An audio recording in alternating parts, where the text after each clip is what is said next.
Well, Bryan Johnson, welcome to Tomorrow Talk. I am so excited to have you on the show today, and thank you for welcoming me into your home where all things Blueprint take place. Today, I'm so excited to dive into your motivations and philosophies behind Blueprint, but I think first, it's important to set some context. You've done a lot before this. You built and sold Braintree Venmo to PayPal in 2013 for $800 million. You built Kernel, you started OS Fund. At that point, you had hundreds of millions of dollars. You were working on some of the coolest technology companies. Things should have been amazing. What was your life actually like at that time? Complicated. What were some of those events that made it complicated?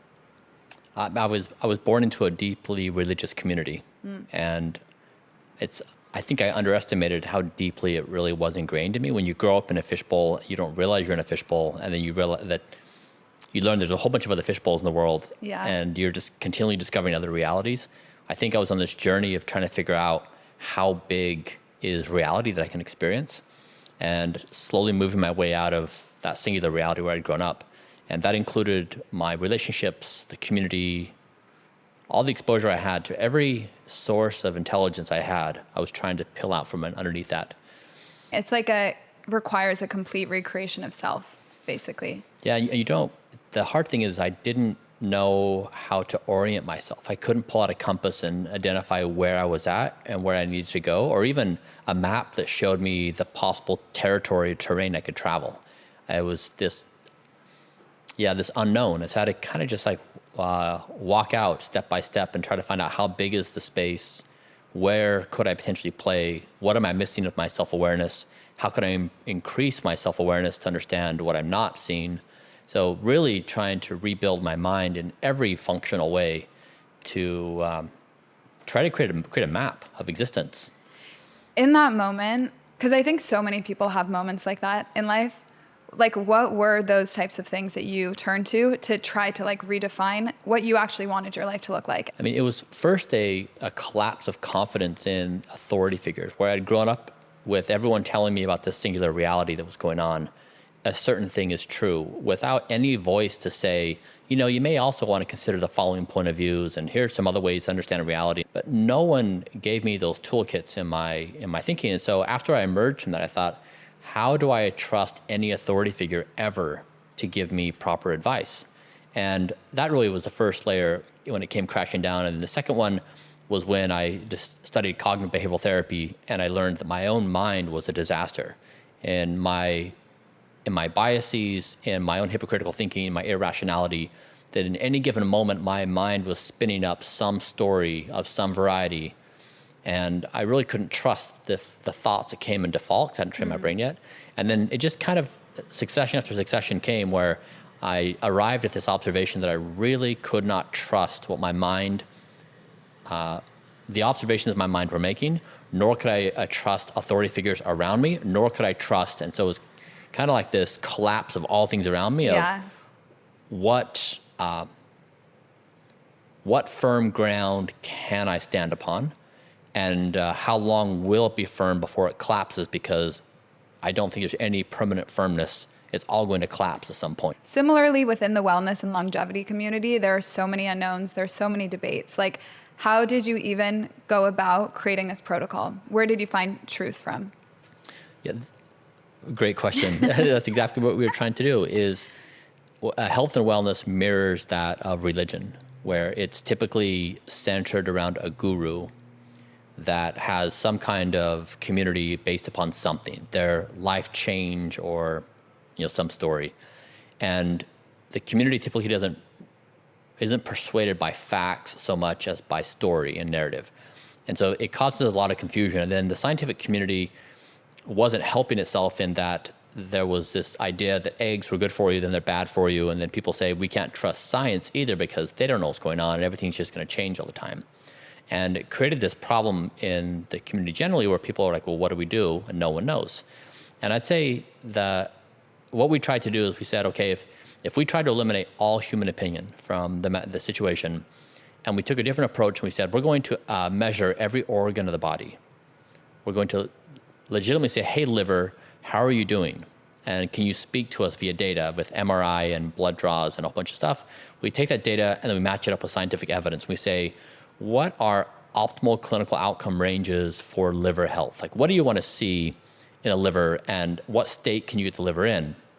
And because there's like a liver looks and acts like a 10-year-old and a 20-year-old and a 30-year-old, like that. You're not going to mistake an 80-year-old liver with a 10-year-old liver. And so there's biological characteristics you can map.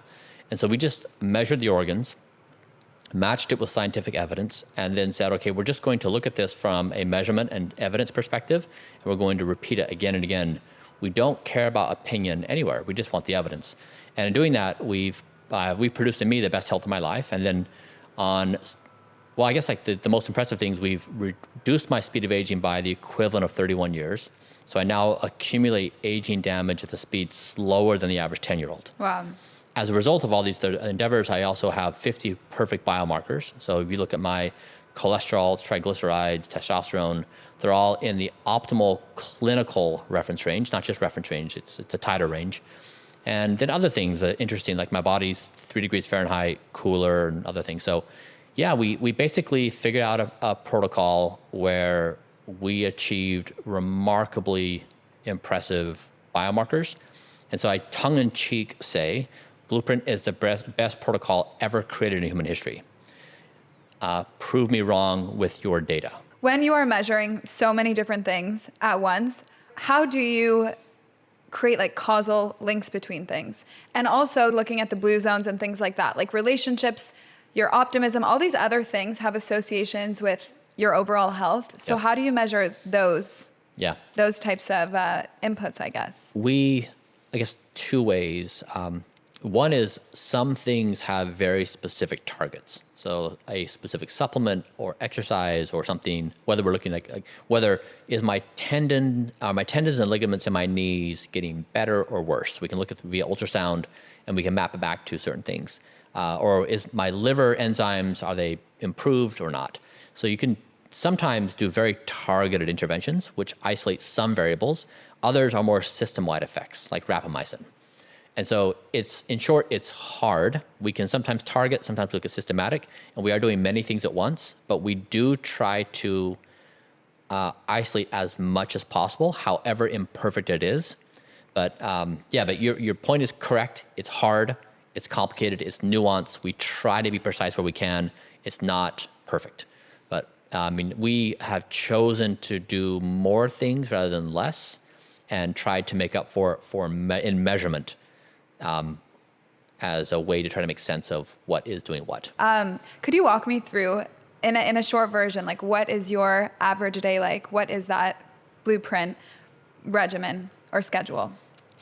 It starts at roughly 5 in the morning, and then I complete a 4-hour morning routine, and that includes taking 50 pills, a certain drink, exercising for an hour, doing a half hour or so of therapies, and then getting ready for the day. So it's just. So we're at like your afternoon already. Yeah, exactly. I've got a full day of working already. Yeah. You say that you are feeling better than you've ever felt before. What do those hard moments during this protocol look like? Is it when you're really hungry or you're really tired? Yeah. I don't know about you, but the things I most value in my life have been achieved on the other side of pain.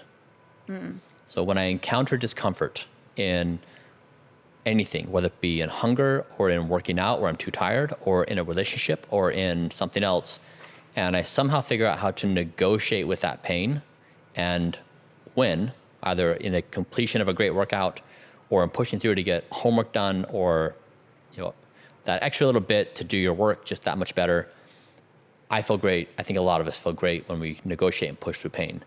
And so I'd say Blueprint has been the primary objective for me is negotiating with pain. It's very painful and it requires enormous discipline.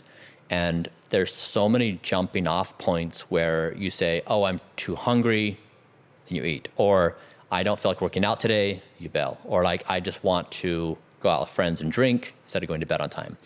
And really, it's a negotiation with pain.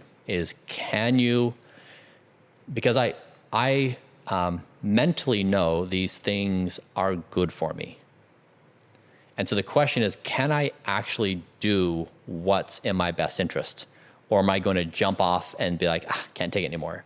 So to me, it really comes down to that's my primary focus. That's such an interesting way to frame it. It makes a lot of sense. I also think it's very tied to this concept of temptation. I feel like temptation is like this core fundamental of the human experience. It's part of our like earliest religious texts, you know, like Adam and Eve.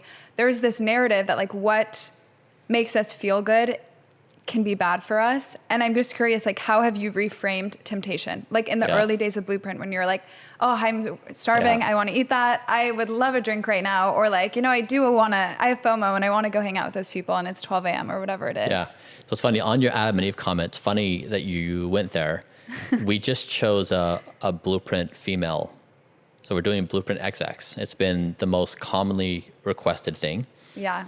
And I want to do an Adam and Eve photo shoot for the launch of this, of if we're going to rebirth humanity, what is it? And as part of the photo shoot, I want to include a snake. And I want to make the observation that we are the snake. The story, of course, is the devil's the snake, and there's this outside person trying to get us to be evil, and we're the righteous ones and we're the good ones, and we have this epic battle against evil. I want to make the argument that we are the serpent. We've just been deflecting it the whole time. And I know that through this process of Blueprint, I've had to go through and identify all these versions of myself, most of which don't do things that are in my best interest. They're the ones that want to not do exercise, eat too much, bail out with friends. But to answer your question, I've had to remap my pleasure centers so that if I'm looking at a pint of ice cream, I can model out in my brain, if I eat this, I know what I'm going to feel like. It's not good. Yeah. Like you may get that pleasure for 15 seconds or 2 minutes or 3 minutes or whatever the number is. And then there's, 3 days of pain as you're working off that feeling in your body, as you're cycling through, why did I do that? That it's not in my best interest. I've deviated. So to me, I can look at it now. I can model out the entire experience and be like, no, really not worth it. It's so interesting because we have probably all been through that experience thousands of times in our life, and we still do it. And it's like, it's really wild that even as like super, intellectual evolved beings, we still consistently fall into these things. Looking at you today, how old are you chronologically versus biologically? Chronologically, I'm 45 years old, and then biologically, I'm hundreds of different ages. My diaphragm's 18, my left ear is 64, my heart is 37. Which biomarker or body part has proven to be the most difficult to reverse aging on? We've yet to regenerate my hearing. I have hearing damage from shooting guns as a kid, so we have not had any success with my left ear. Yeah, I'd say the hearing is probably one of the hardest. This concept of entropy, that there's a gradual decline into disorder, and sort of a law of the universe, everything follows this, including our cells. You can, and you've managed to slow it down. Do you see a world where you can ever just pause it? I mean, that's the dream. If I try to start at the basic premise of we exist, we're all existing, we think, I would like to continue to exist. Like, I don't want to die. I don't have no plans to die. And I think most of us in life don't have plans to die. If you could live forever, would you? Or what's the ideal number of years to live in a healthy way? Yeah. I would invite asking that question differently. Mm-hmm. The living forever breaks human brains. We don't have the capacity for that. So to me, the question that's relevant is, do you want to live tomorrow? That's it. That's all we have to answer. And you probably have things going on tomorrow you want to do. I think most people do. So if we feel healthy and we're feeling physically healthy, mentally healthy, I think most people would say, yes, I'll sign up for tomorrow. Yeah. And that's the only thing we care about as a species is, do we want to exist tomorrow? That to me is tangible, it's practical, it's immediate, it plays to our sensibilities of how we try to solve the thing right in front of our faces all the time. That's fair. Forever is built off of endless tomorrows. It's really just a compounding of tomorrows. Yeah. And we as a species, like we thinking long term is not our best not our best strength. Modern day humans are trying to get their next dopamine hit. So it's like, where in the next 15 seconds am I going to get my stimulation from? Am I going to check my phone? Right? It's like we're living on these time scales that are kind of insane. Looking at sort of the longevity space as a whole, there's a lot of interesting innovations going on in the gene therapy space. Have you tried gene therapy? We haven't. We want to. Would you try experimental gene therapy? Yes. What's the limit of what you would and wouldn't try, just in general? Like how far are you willing to go? Where is that? We border? are extremely rigorous in safety and efficacy. So I would say we're potentially more safe than anyone else right now in terms of we are measuring everything. So yes, we're doing a lot of therapies. We're doing them at the same time. We also have a more robust measurement protocol than nearly anyone. And so we take risks, but they're calculated risks based upon evidence and based upon measurement. So we're not being reckless in any way, and it's highly systematic. And if we did a gene therapy, it'd be the same thing. It would be because we've done all of our homework. We have all the safety and efficacy protocols in place. Yeah. Are there any current projects and research going on at other labs that you find super interesting? We keep tabs on a few dozen.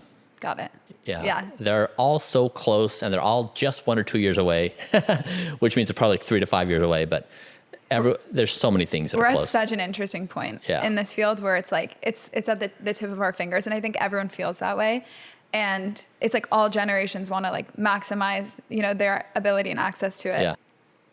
One anti-longevity stance that people like Elon Musk, like one reason he's sort of cited as not investing in the space, not putting his own time or resources into it, is that he believes people don't change their minds, they just die. So this idea that for society to adopt new ideas and for new generations to come to power, you need the old guard essentially to die out. No one grows up, gets more power, and wants to give it up. And a lot of people don't change their minds. How do you think about that? Okay. What do you think about that? What do you think about that? I mean, okay. So the observation is we have this insurmountable engineering problem that people can't change their opinions. We have an insurmountable problem of wealth transfer. Like, okay, of all the hard engineering problems in the world, I wouldn't put those at number 1 and number 2. I mean, yeah, we'll have other harder problems. I wouldn't even raise those as even humorous suggestions that would justify that course of action. Okay, that's fair. That's not a reason to sort of not work on the science No, of this area. at all. And it's so 20th century. Okay. One other thing I sometimes think about is just like, what are these secondary consequences of life extension? I think about things like people might have multiple jobs, right? They might get to have like multiple careers in their lifetime. Family dynamics might change because you're going to know a lot more generations of your family, retirements later. Is there anything you've thought about, just like obvious or non-obvious sort of consequences of life extension? I do think about this a little, but not a lot, because I equate this with the horse manure problem of New York City. What's that? The horses were the dominant mode of transportation, hauling around these different things, and there was so much horse manure in Chicago. In New York, it was very problematic. It was polluting the Hudson. People couldn't clear it fast enough. It was just a really bad situation, and so people were trying to solve the horse manure problem. And when the Model T came along, Henry Ford built that, and horses went away. And so oftentimes, the problems that you're identifying as needing to be solved just get solved by virtue of the technology being developed, and then other problems emerge that you never expected. And so the car introduced all kinds of new problems in society that we're still trying to solve. And so I think it's interesting to identify what we think the problems are, but it's likely more important to have the self-awareness that we probably have not identified the correct problems. You have always sort of been at the center of your own research and development in a way that like I can't really think of any other CEO that has done this. Like for Kernel, you took ketamine to measure your brain, and for Blueprint, you're obviously like patient number 1. I guess just like, why do you do this? Is it to move faster? Is it to show commitment? Or what's your philosophy around it? It's the best way to understand your subject matter, to be in the trenches doing it, building it, using it, trying it. There's just no better way of building a product than being the product. But if someone were to read sort of just like one article with a headline that read something like, tech founder spends millions of dollars to achieve like biological age of 18, that might seem like a vain conquest, sort of for eternal youth. Right. What is your reason in doing this? Why are you spending your time on this? Okay, so I love reading biographies.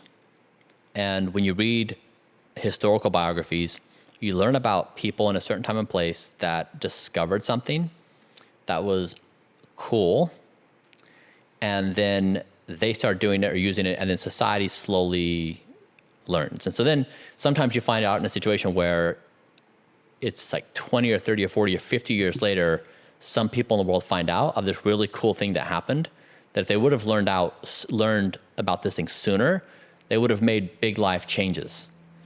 And what I'm trying to communicate is we currently have this assumption that we are inevitably going to decay on our way to death. And what I'm trying to communicate is that may not be true. We may be here right now in a new era of being human where we could imagine continued lifespan and health span. Of how long? I don't know. But it's possible that it's here right now. And so what I'm trying to communicate to everyone is, hey, we currently have these cultural norms that support this idea that we're all gonna die. So therefore we go out and we drink and we smoke and we stay up late and we grind and we try to do all these things because we assume this short lifespan. And I'm saying those things are not a good idea because they accelerate your aging and they're gonna put you on a path of disease and death. So what would be the more interesting thing for everyone is to say, you know what? A brand new era is here. We don't know yet what's possible, but you don't want to be caught like on the tail end of life when these things become possible. I guess like the rebuttal on that would be, do you believe this sort of narrative? One is that, age is beautiful and death is a part of life and this natural cycle and don't fight it. The other thing is value comes from finite things. Just like, how do you think about those two ideas? Those all sound like really pretty justifications for death. Great stories. And this is the thing, humans are really good at storytelling. And you take any given behavior a human does, it doesn't matter what it is. You can create dozens of pretty stories to support that behavior. So never be convinced by a pretty story because your brain has an endless number of things to justify that given thing, but there's no bearing to reality on it. It's just a pretty story. And stories have led to a lot of destruction in human history. Yeah, I mean, that's the thing is, and you like, if it's really hard to imagine a new reality you haven't experienced. It's like if we were to try to break our brains and imagine a reality where we say our shared collective interest, the only thing we cared about was continually existing. That's it. We just want to be alive. We just want to be here together with each other. Now, of course, there's thousands of questions that spin up, like who's alive and who gets priority? Like, yes, of course. But instead of this race towards wealth accumulation and status and power and all the games we play right now, and towards all of our biochemical reactions of how we make ourselves soothe ourselves with the challenges, what if we just as a species said, this is so precious and so remarkable that we exist. Let's protect it with everything we have. Be as careful as we can. Like, can we imagine an existence like that? I know you've written books in the past. I think that you should write a sci-fi book about this because I think sci-fi has often been what has allowed people to even imagine future scenarios that they can't otherwise like really accept being possible. Yes. I'd say the most common narrative against what you're doing I've seen is that like, are you living if so much of your life is spent preserving life? So again, that's a self-protective story. They're trying to superimpose what they value onto me in doing that. I would say the rational thing here is if you look at the progression of science and how the speed at which anti-aging science is moving, if you can preserve being alive for some duration of time, your return on effort, your return on investment, maybe 10x or 100x or 1,000x or more. You may be able to get that much more lifespan and health span if you can be around for these scientific discoveries. And so to me, that thought process would be relevant in the 20th century. So someone who lived in the 1900s, 1800s, like sure, live fast, die young, because there's no chance you're going to break through. In the year 2023, you're now living in the past. You're not living according to the scientific data that would say, burn your life points down. And it's really an opinion of the past. Yeah, but sort of looking forward and confronting like how much is changing on the technology side of things. You've spoken about building this autopilot for yourself, right? And sort of building this like almost AI for human lifestyle, like this autonomous self. Do you see any world in which there is sort of an AI element incorporated into Blueprint down the line, whether that's like a brain chip in our minds that are telling us what to do based off of our body's real-time data, or just like customized protocols that AI could help sort of map out our biology and then create? Do you have any thoughts around that? I do. It's all I think about. Literally all I think about. So the acceleration of AI development is the biggest thing on planet Earth. It's the biggest thing to happen to the human race. It is the level of importance is, even if we acknowledge it as the most important thing, it's still more important than that. And then if you say, okay, what can we do about this thing? I've been trying to figure out how to poke at this problem in a productive way. So one is there's this conversation of how do you build safe AI? And then there's another thing of humans using AI to do bad stuff. And that's been the problem throughout history is we humans, we've always done bad stuff with new technology. We're reliably practitioners of that thing. And so what Blueprint is, I was trying to basically take me as a person and say, what are all the bad things I'm doing as an individual? And how do I get rid of these bad things for myself? I'm doing things that basically are warlike, violent-like actions on my own self, accelerating my aging. Now, like we've normalized this to be like, oh, it's just life and it's just fine. But it's actually, if you look at it, it really is violence on my own biological being, accelerating my death. And so I said, can I basically eliminate the violence as much as scientifically possible so I can have this harmonious environment? And that's when I started measuring all the organs of the body. The Blueprint basically was born. Yeah. Organ measurement, data speaks. And so now my mind is pushed aside. And so I've tried to make myself an N=1 example of, can you do goal alignment within humans and try to remove the worst parts of us that are prone to this violence and destruction, things we do to ourselves, to each other, and to the whole world. And that to me is, I think, the highest value of Blueprint would be trying to achieve civilization scale goal alignment. It's interesting that you start out by seeing like our initial machine that we're working with is actually pretty flawed. Exactly. I mean, so this is the thing. So a common theme in our conversation is we humans, we really dislike confronting the unpleasant things about ourselves. So if we have certain behaviors that are truly corrosive, we'll make up a pretty story about why they should exist, or we'll ignore the topic, or it's all about AI, solving the AI alignment problem, but nothing about us humans. Like our violence is just fine. The way we go to war with each other is just fine. Yeah. So I've written a draft version of this. I call it Zeroism, where I'm trying, and I'm really struggling with this. I'm making the argument in this current version. It's going to change this afternoon. I know, like it just changes every day.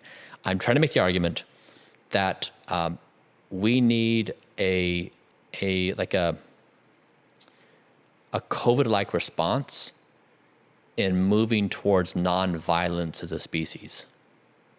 Bryan, I want to ask you about this concept of paradox of choice. I think humans want ultimate free will, ultimate options, and autonomy over our life. But in reality, there's like psychological studies that show too many choices lead us to be less happy with our decisions, right? And in so many ways, modern society has only amplified the number of options we have. Essentially what you're doing is like taking a lot of choices away from us.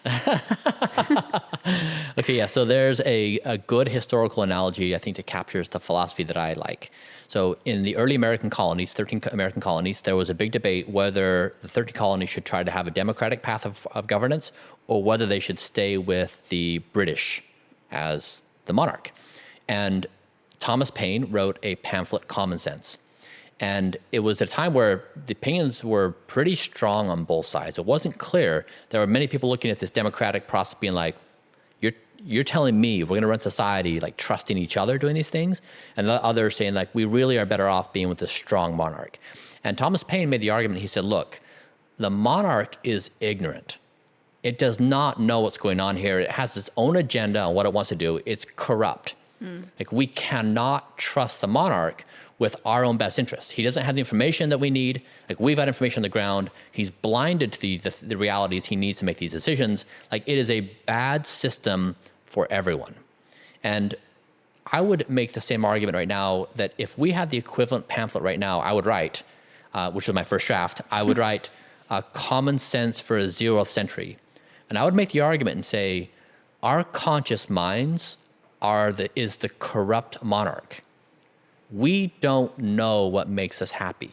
We turn to our mind, they're like, hey mind, tell me what's gonna make us happy. And that leads us to all these bad behaviors. And what I wanted to propose as an experiment at Blueprint was, if I got rid of my corrupt monarch and I said, okay, mind, you're out. You're not going to decide anymore what to do. I'm just going to ask the organs. So in the same situation where Thomas Paine said, power to the people in the democratic process, I said power to my organs. I created a new power structure for me. Who wants what's best for me and who knows what's best for me? Ironically, my liver is better than my mind on making life decisions. And so this is the thing, is what most people, they see Blueprint and they say, I can't imagine being happy doing this, because they're processing this through their mind. But as you said, the mind is so frequently wrong in what's going to give us happiness. We can't model it out. And then changing the power structure to my body, that to me has been the most liberating experience of my entire life. And now being on the other side of it, my mind is so much more happier. So my mind couldn't get me here. It had to get my body to get me here. And now my mind's like, okay, cool. You're right. Actually, I am more happy than I was before. Yeah. It's kind of a wild concept to like lose faith in your mind, especially when you're someone that, like, you're running companies, right? So it's like, that's all of those choices are from your mind. It's the most counterintuitive thing a human can do. Because when we encounter an issue in life, the thing we turn to, our mind, like, inevitably. And we just are unfamiliar. There's another power source within you. We just haven't been able to tap it. Like some people call it intuition, but that's a different level than getting precise measurement from all these medical instruments of exactly what the body needs. So, I mean, yeah, it's... Do you try to get more in touch with your intuition? Do you think about that level of mind?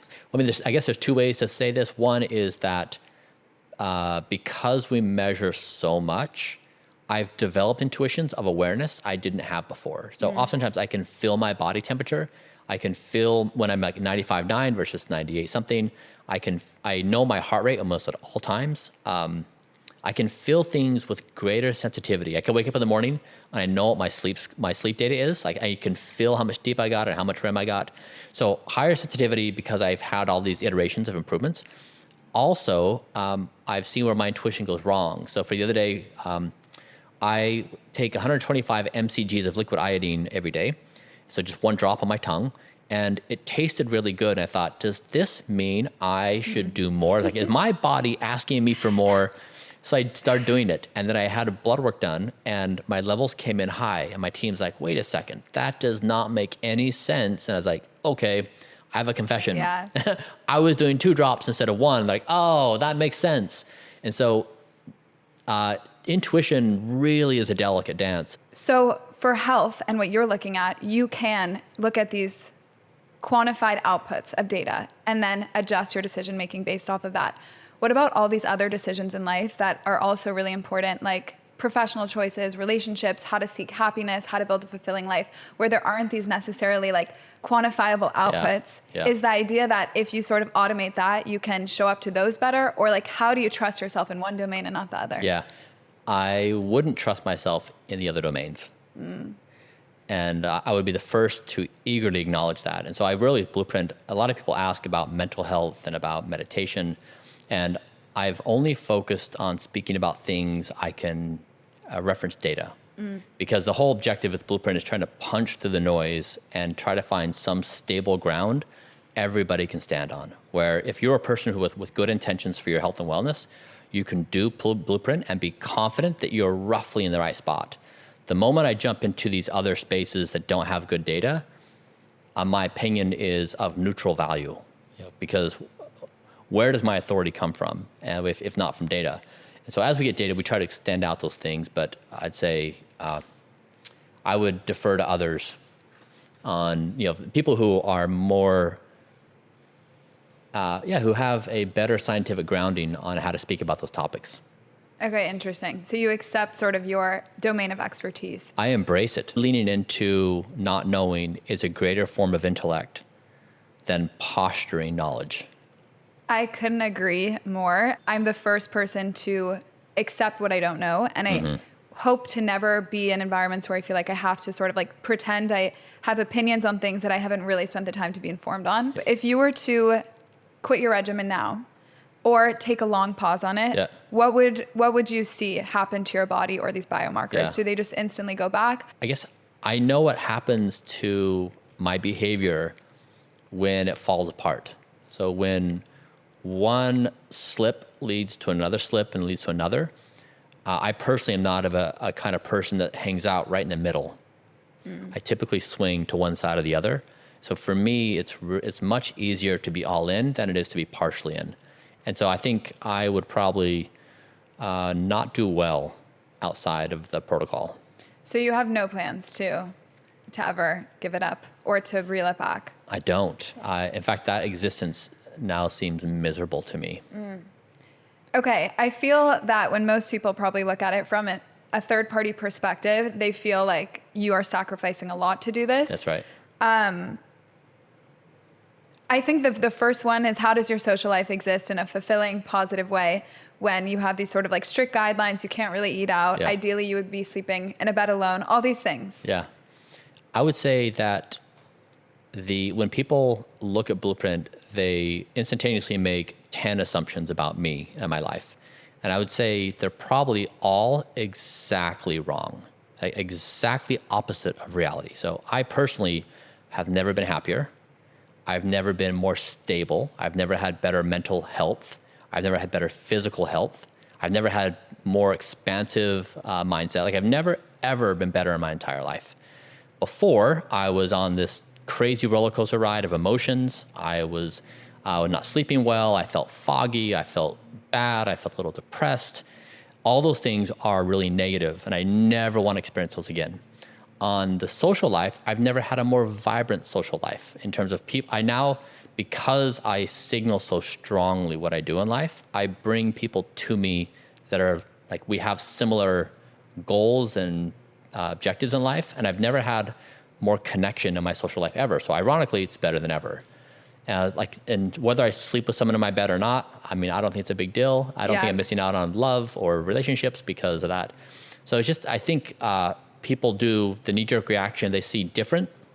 They assume bad in part because they want to protect their own vices.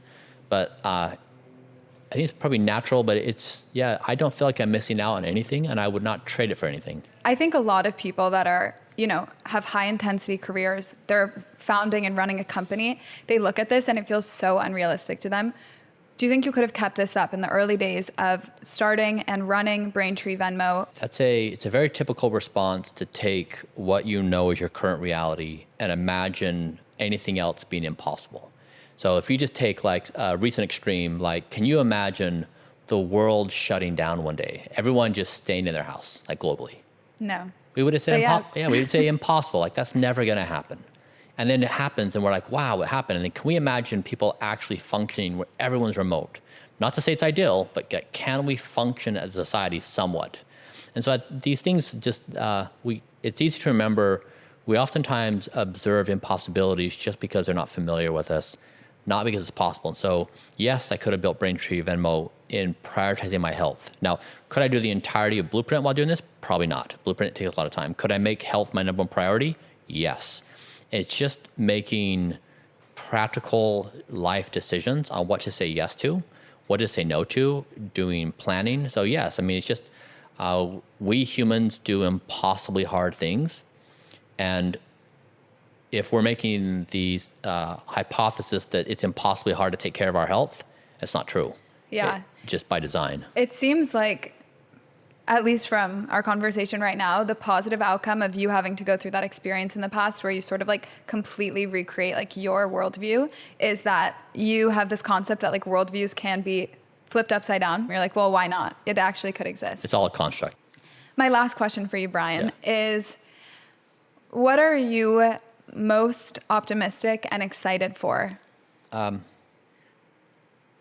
I have loved the global conversation that has happened from Blueprint, all the hate and the vitriol and all the love. It feels like it hit a bullseye of the things we would benefit from talking about the most. And I'm energized by trying to take on this conversation. And I wonder if there's an opportunity here for us to rally as a species and say, you know what? This really is a special moment in time. We are going to remove the worst parts of humanity, of ourselves individually and of us collectively, and we are going to step into this next era of being human. We're not going to be so silly to trade our future for a cheap thrill of a bag of chips and a pint of ice cream. We're not going to give in to these silly addictions and do them again and again. We're going to take this thing. And I love this thought experiment of what if we could time travel and we could put our 2050 selves in charge of us right now. So we weren't in charge. It was us in 2050 that were calling the shots. Like basically, if we made it over this horizon of this new world where we weren't doing these insane things as humans, what would our future selves be doing? But I don't know. It feels to me like something really, really big needs to happen right now, in proportion to the development of AI. It cannot be too small of a reaction. It can't be an overreaction. It's got to be just perfectly in proportion to. And I think that in proportion to probably exceeds what each of us initially says we're willing to do for change. We have such a low tolerance for discomfort before we cave that we may need to recalibrate ourselves. And you know what? Yeah. We're going to toughen up and we're going to do it together. I think that's it. Like that's to me the move for the human race to make, and for everyone to come together, for us to stop doing these tribal warfare stuff and to figure out how we move together forward. And that's I guess I obsessively think about this, and that's what I'm most excited about. Well, that's a very, very exciting prospect, and I'm very excited for everything you're working on, and also admire that like you've devoted all of your time and life and so many of your resources to doing this. There's a lot of people in technology that have made a lot of money that are chilling in Hawaii right now. Thank you so much. I'm going to link all of your channels. You have such a cool content team around you that's like creating such a transparent view into your journey on Blueprint. And so it's been super fun for me to watch, and I'm sure everyone will love to watch it as well. Thank you very much. Appreciate that. I really enjoyed talking to you.